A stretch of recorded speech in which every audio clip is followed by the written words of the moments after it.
Bonjour à tous et à toutes et bienvenue pour cette petite capsule d'électronique analogique. Donc nous allons nous intéresser donc à ce montage électrique. Donc ce montage électrique décrit un filtre passe-bas RC, donc avec R résistance, C capacité du condensateur qui sont montées en série, alimentation par une entrée complexe, donc complexe à cause de ça, donc ça sera VE bar. En sortie complexe, sortie du condensateur, donc VS bar. Les données donc seront R résistance de 1 kg, capacité du condensateur 1 microfarad, tension d'entrée efficace 5 volts. Donc dans la première étape, quand on a des filtres à étudier, donc on va déterminer la fonction de transfert complexe, donc T bar de ce filtre. Une fonction de transfert, donc ça sera toujours le rapport d'une sortie par rapport à une entrée en complexe, donc ça sera égal à sortie complexe VS bar divisé par entrée complexe VE bar, donc que j'ai noté ici. T bar égale VS bar divisé par VE bar. Pour déterminer ce rapport-là, donc on peut voir facilement dans ce circuit qu'on a le cas d'un pont diviseur de tension complexe. Donc un pont de diviseur de tension complexe, ça sera toujours comme cela. Donc il faut faire la sortie complexe, donc VS bar, ça sera égal au produit de l'entrée complexe VE bar, multiplié par une impédance de prélèvement, donc ici ZC bar, divisé par la somme des impédances complexes, donc la somme des impédances complexes, donc ZR bar, plus la deuxième ici, ZC bar. Donc j'ai noté ici, d'après les lois de division de tension, sortie complexe VS bar, c'est égal à la multiplication de l'entrée complexe VE bar par le rapport impédance de prélèvement ZC bar divisé par la somme des impédances complexes, donc ZC bar plus ZR bar. Après, nous pouvons passer assez facilement de cette forme-là à cette forme-là. Là, j'ai un quotient VS sur VE. Là, j'exprime VS sous forme de quotient, donc pour l'identifier celui-là. Donc là, je rajoute divisé par VE. Donc là, je rajoute divisé par VE. Si je rajoute divisé par VE à gauche, je rajoute divisé par VE à droite. VE divisé par VE, ça s'annule, ça fait 1. Donc il me reste uniquement ici, donc VS sur VE, fonction de transfert complexe T bar, égale, donc VE sur VE qui fait 1, donc ça s'annule, il me reste ce rapport-là. Donc là, je peux en déduire que T bar, c'est égal à ZC bar sur ZC bar plus ZR bar. T bar, c'est égal à ZC bar sur ZC bar plus ZR bar. Après, pour aller plus loin, il faut connaître les formules des impédances complexes. Donc on a l'impédance complexe condensateur, c'est égal à 1 divisé par JC oméga, J partie imaginaire, et ZR bar, donc c'est un réel pur, donc c'est égal à R. Après, donc ces formules-là, je vais les injecter dans cette formule-là. Donc ZC bar, je le remplace par 1 sur JC oméga. Il apparaît deux fois, donc 1 sur JC oméga, je vais le mettre au numérateur ici. Je vais le mettre comme il apparaît au dénominateur ici. Donc 1 sur JC oméga, 1 sur JC oméga, plus ZR, plus R. Donc ça fait 1 sur JC oméga, divisé par, à nouveau, une deuxième fois, 1 sur JC oméga, plus R. Donc le R qu'on met à la place de ZR. 1 sur JC oméga divisé par 1 sur JC oméga plus R. Après, je mets tout sur JC oméga. 1 sur JC oméga, il est déjà sur JC oméga, donc ça reste 1 sur JC oméga, divisé au dénominateur 1 sur JC oméga plus R que je ramène sous JC oméga, donc pour le ramener sous JC oméga, je multiplie par JC oméga, R fois JC oméga, ça fait JRC oméga, le tout divisé par JC oméga. Après, je multiplie par l'inverse, donc 1 sur JC oméga, donc la barre de division, je la remplace par multiplier, que j'ai pas mis ici, mais il n'y a rien, c'est multiplier, multiplié par la fraction ici, multipliée par l'inverse, donc on la met à l'envers. Donc JC oméga passe en haut, 1 plus JRC oméga passe en bas. JC oméga en bas, JC oméga en haut, ça s'annule. Donc ça c'est comme si je les barrais, et il me reste 1 divisé par 1 plus JRC oméga. 1 divisé par 1 plus JRC oméga. Donc la fonction de transfert complexe, elle sera égale à 1 divisé par 1 plus JRC oméga. On a donc obtenu la fonction de transfert pour un filtre passe-bas RC, ça sera toujours 1 divisé par 1 plus JRC oméga. La deuxième étape, donc on va établir le gain du filtre passe-bas. Le gain donc se détermine par cette formule-là, G égale 20 multiplié par log de la fonction de transfert non complexe. Donc avec la fonction de transfert qui correspond au module de la fonction de transfert complexe. Donc là, on va devoir calculer le module de la fonction transfert complexe pour trouver le gain. Donc ma fonction de transfert complexe, on avait déterminé au préalable, donc c'était égal à 1 divisé par 1 plus JRC oméga. Donc là, je calcule le module de la fonction de transfert complexe, donc avec la notation comme ça. Donc ça sera égal au module de toute cette partie-là. Donc ça sera égal au module de 1 divisé par le module de 1 plus JRC oméga. Donc je vais devoir calculer le module de 1 et je vais le diviser par le module de 1 plus JRC oméga. Donc il y a deux modules à calculer, un module numérateur, un module au dénominateur. Donc là il n'y a pas de difficulté déjà pour le numérateur, le module de 1 c'est forcément 1. Le module de 1 plus JRC oméga, donc là c'est un peu plus compliqué.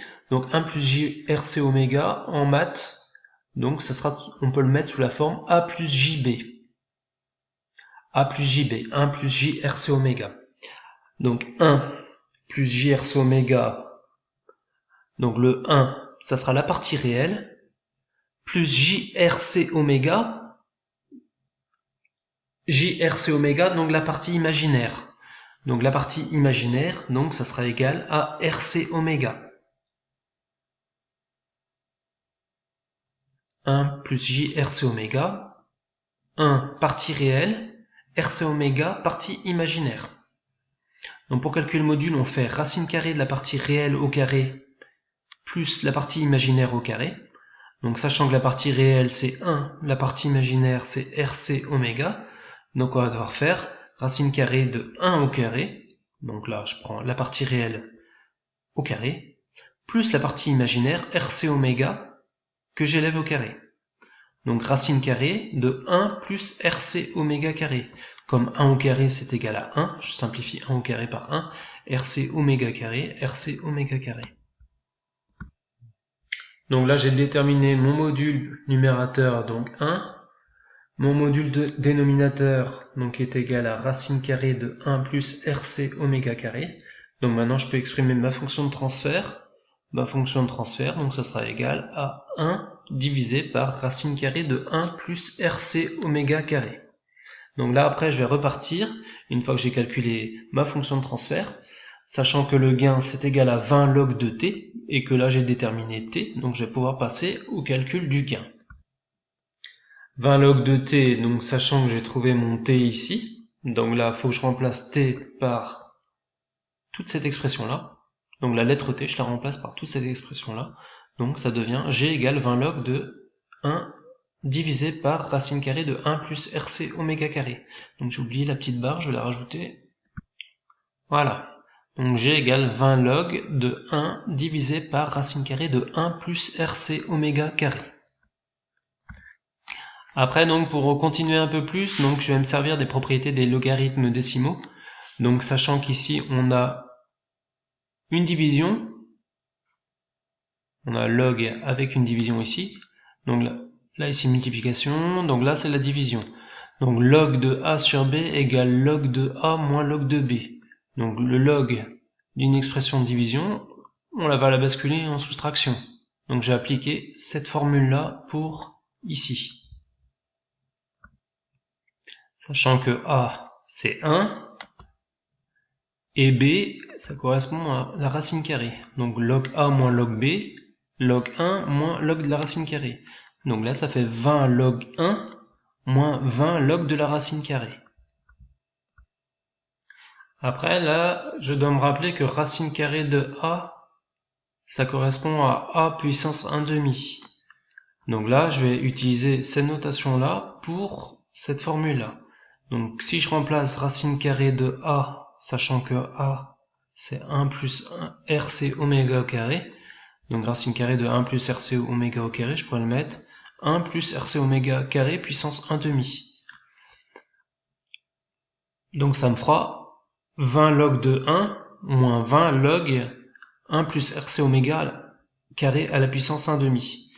Donc, mais après, si je regarde cette formule-là, log de A puissance B, c'est égal à B fois log de A. Donc en fait, on descend la puissance 1/2, B, donc ma puissance 1/2, je vais la descendre. Donc là, après, donc ma puissance 1/2 que je vais descendre, donc je vais la multiplier par 20. Donc moins 20 par 1/2, donc ça me fera moins 10. Donc ça me fera moins 10 log de 1 plus RC oméga carré. Donc 20 log de 1 moins 10 log de 1 plus RC oméga carré. Mais sachant que log de 1, un log de 1, c'est égal à 0, donc 20 log de 1, ça s'annule, donc il ne me restera plus que ce bloc-là. Donc ça me fera moins 10 log de 1 plus RC oméga carré. Donc là, je vais l'écrire. Sachant que 20 log de 1, ça fait 0. Ma puissance que j'ai descendue, multipliée par 20, fait moins 10. Donc il me reste moins 10 log de 1 plus RC oméga au carré. Donc voilà pour cette étape-là. Donc l'obtention du gain, on a obtenu le gain G qui sera égal à moins 10 log de 1 plus RC oméga. Donc troisième étape pour calculer la fréquence de coupure F0. Donc on a la fréquence de coupure qui se calcule par la formule F0 égale 1 divisé par 2 fois pi fois R fois C. Sachant qu'avec le circuit de départ, donc les données R 1 kΩ, C égale 1 microfarad, donc il suffit de remplacer les lettres par les chiffres. Attention aux unités. Dans la formule, donc, la résistance doit être exprimée en ohm, la capacité en farad. Donc 1 kΩ en ohm, 10 puissance 3. 1 microfarad en farad, 10 puissance moins 6. Donc ça me fera 1 divisé par 2 fois pi fois 10 puissance 3 fois 10 puissance moins 6. 10 puissance 3 fois 10 puissance moins 6, 10 puissance moins 6 est égal à 10 puissance 3 moins 6, donc 10 puissance moins 3. Donc il me restera 1 divisé par 2 fois pi fois 10 puissance moins 3. Donc après, si je fais le calcul 1 divisé par 2 fois pi fois 10 puissance moins 3, ça me fera 159 Hz. Donc là, je pourrais en déduire que la fréquence de coupure, F0, sera égale à 159 Hz. Cette fréquence de coupure-là, ce calcul-là, il est important parce qu'il permet de me déterminer, de dire si le filtre laisse passer ou ne laisse pas passer. Donc si pour des très basses fréquences, si la fréquence est inférieure à F0, le filtre laissera passer les signaux. Si la fréquence sera supérieure à cette fréquence-là, F0, le filtre arrêtera tout, donc il coupera les signaux. Dernière étape, donc les représentations graphiques, donc ça sera le diagramme de Bode qui sera composé par deux tracés. Donc on aura le tracé, le premier tracé, donc ça sera le gain, la courbe du gain en fonction de la fréquence. Donc avec la fréquence de coupure qu'on a déterminée précédemment, 159 Hz qu'on a positionné sur l'axe des fréquences, ici. Donc la courbe du gain qui est en rouge ici. Donc là, on remarque, dans cette partie-là, on a un gain nul, gain égale 0. Pour la fréquence de coupure, si on fait la projection, donc ça correspond à un gain de moins 3 décibels pour la fréquence de coupure. Donc dans cette partie-là, dans la partie qui est ici, ça sera un passe-bande. Et puis là, il coupera tout. Là, il laisse passer et là, il coupera tout. Donc quand on est avant la fréquence de coupure, ça sera la bande passante, et après la fréquence de coupure, ça sera la bande rejetée. Donc là, on a également une pente à moins 20 décibels par décade. Donc là, si je prends ce point-là, 1K, donc j'ai atterri à moins 16 dB, 10K à moins 36 dB, donc de moins 16 à moins 36, donc on a bien 20 décibels par décade. Deuxième partie du diagramme de Bode, donc ça sera la courbe de phase en fonction de la fréquence. Donc on a la phase qui varie de 0 à, donc ici, moins 90 degrés. Pour la phase pour la fréquence de coupure, donc de 159 Hz qui est ici, donc on sera à moins 45 degrés. Donc voilà pour cette capsule, j'espère que ça vous a servi, à bientôt.